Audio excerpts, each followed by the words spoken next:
All right, Tyson, couldn't quite get the comeback today. What do you think the team needed to do differently down the stretch to get a different result? I would just say time and possession, knowing what to do, when to shoot it, how to swing the ball, because maintaining that ball all late game is how you get that extra bucket. Then you can go down and get a stop instead of having to go get 2 stops in a row or a stop and a score and a stop. So it's just maintaining that ball and knowing time and score.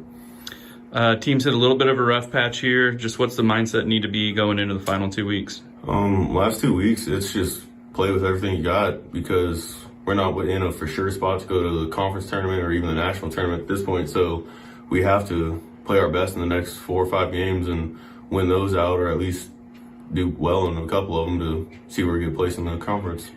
All right, thanks, Tyson. Thank you. All right, Coach, a close loss to Mount Mercy today. It seemed to take a little while to get your offense clicking. Just what do you think needed to go differently on that end of the court? Yeah, that's a good question. I mean, we've been grinding for about 3 or 4 games here. You know, kind of, I don't know if it's the proverbial hit the wall, but, you know, guys that have been making shots are struggling to make them a little bit.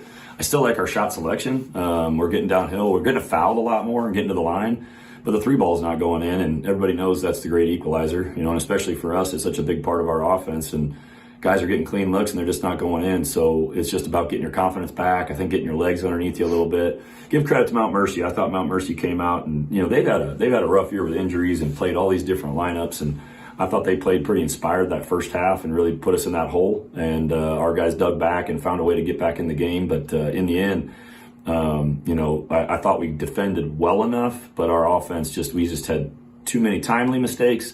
And then, you know, we had some holes where guys are normally giving us some points that didn't. Things won't get much easier. No. Go to Peru on Wednesday. What's going to be the key against them? You know, I haven't seen the film yet, but they're one of the best offensive teams in the country. So in their building, we're going to have to really play well defensively and hopefully, you know, solve some of these issues on offense and solve that through film. You know, we've got a team that's inexperienced and immature as far as just like college basketball and just learning how to grind through these tough times.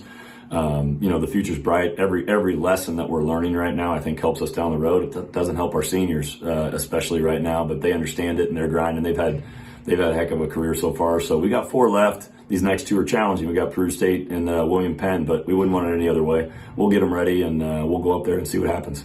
All right, thank you, Coach. Thanks, Adam.